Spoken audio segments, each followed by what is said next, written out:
America को धमकी मिल रही है। धमकी कौन दे रहा है? देखिए जरा, पुतिन और किम जोंग धमका रहे हैं, कह रहे गलती से भी गलती मत करना। देखिए क्या कह रहे हैं पुतिन, और पुतिन को ट्रंप आईना दिखा रहे हैं। पहले अपना घर देख लो। पुतिन ने मध्यस्थता की पेशकश कर दी है कि मैं जंग रुकवाने के लिए मध्यस्थता करने को तैयार हूं। पुतिन ने कहा हम इजराइल ईरान के झगड़े को सुलझा सकते हैं। रूस एक ऐसा समझौता कराने में मदद कर सकता है जिससे ईरान को शांतिपूर्ण परमाणु कार्यक्रम की अनुमति मिले, साथ ही इजराइल की सुरक्षा चिंताएं दूर हो। रूस ने अमेरिका को भी चेतावनी दी है, अगर अमेरिका ईरान के खिलाफ अपनी सेना भेजेगा तो इससे मिडिल ईस्ट में हालात बिगड़ जाएंगे। अब ट्रंप क्या कह रहे हैं? ट्रंप को पुतिन का विचार बिल्कुल पसंद नहीं आया। ट्रंप ने उल्टे पुतिन को सलाह दे दी है, कहा पहले रूस यूक्रेन युद्ध देख लो, उसे सुलझा लो, फिर मिडिल ईस्ट की चिंता करना। किम जोंग कह रहे हैं, नॉर्थ कोरिया के तानाशाह किम जोंग वार्निंग दे रहे हैं। उन्होंने कहा इजराइल अमेरिका और पश्चिमी देशों के समर्थन से आगे बढ़ रहा है। ये हालात मिडिल ईस्ट को विनाश की तरफ ले जा रहे हैं। इजराइल शांति के लिए कैंसर है। ईरान पर इजरायली हमले की निंदा की किम जोंग ने। इजराइल पूरी दुनिया की सुरक्षा के लिए खतरा है, ये कह रहे हैं किम जोंग। सुनिए जरा पुतिन कैसे अमेरिका को ललकार रहे हैं।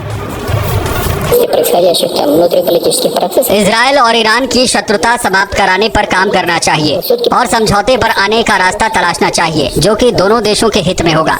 हमने ईरान, इजराइल और संयुक्त राज्य अमेरिका के साथ मॉस्को के प्रस्तावों को साझा किया है। शांतिपूर्ण परमाणु ऊर्जा के क्षेत्र में ईरान के हितों को सुनिश्चित करना और साथ ही साथ इजराइल की सुरक्षा के बारे में चिंताओं को दूर करना संभव है। तो अमेरिका जंग में कूदने की तैयारी कर रहा है, लेकिन अमेरिका में ही ईरान के समर्थन में प्रदर्शन हो रहा है। लोग सड़कों पर निकले, टाइम्स स्क्वायर की तस्वीरें देख रहे हैं आप। टाइम्स स्क्वायर पर लोग प्रोटेस्ट कर रहे हैं। ईरान के लोग ईरान के फेवर में, समर्थन में प्रोटेस्ट कर रहे हैं। अमेरिका इस वॉर में ना घुसे, no US Israel war on Iran. Iran ने अपनी सबसे घातक मिसाइल का इस्तेमाल किया। यह है सिजल मिसाइल जो आप देख रहे हैं। इस मिसाइल को दागा है ईरान ने इजराइल पर और इजराइल के सबसे बड़े अस्पताल पर, जो मैंने शुरू में आपको दिखाया। देखिए ये है वो मिसाइल। इस मिसाइल से अटैक किया गया है इजराइल पर और इजराइल के उस अस्पताल पर।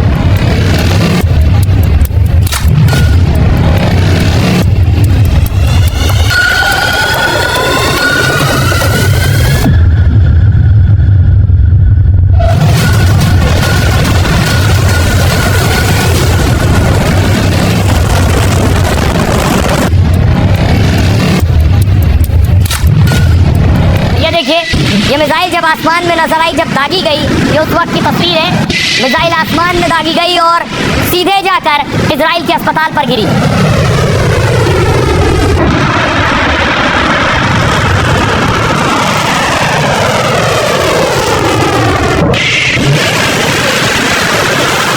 देखिए अस्पताल के हालात।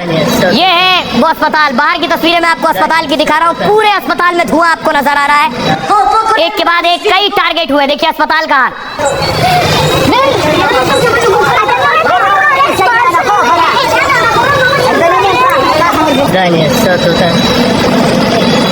अस्पताल के अंदर आपको लिए चलता हूँ।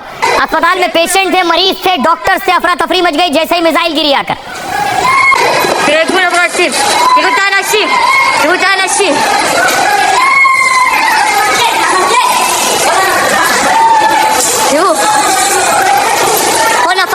נפל בסורוקה, תראו מה קרה לי לבית חולים, תראו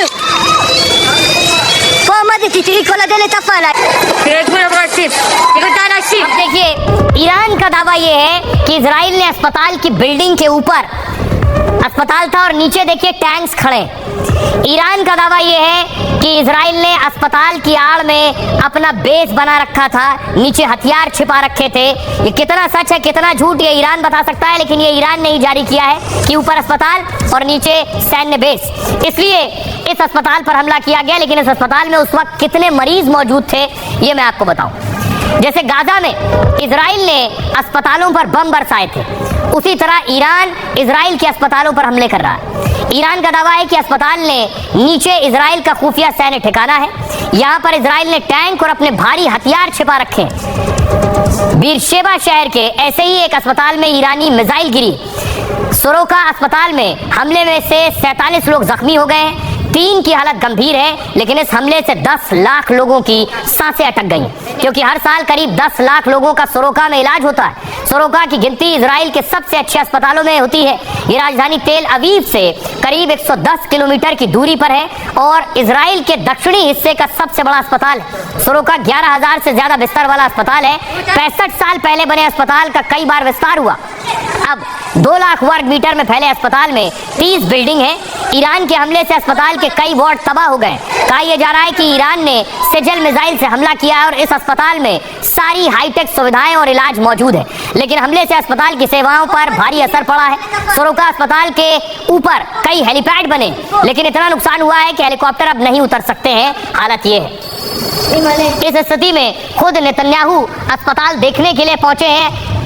कितना नुकसान हुआ है नेतन्याहू आप देख रहे हैं। अस्पताल बिल्डिंग के ठीक सामने नेतन्याहू खड़े हैं। जिस जगह पर भी इस तरह के बड़े हमले ईरान कर रहा है, वहां फौरन ग्राउंड जीरो पर नेतन्याहू पहुंच रहे हैं। उनके सामने बड़ी चुनौती है, लोगों को भी देखना है और वॉर को भी देखना है। सुनिए जरा नेतन्याहू क्या कह रहे हैं।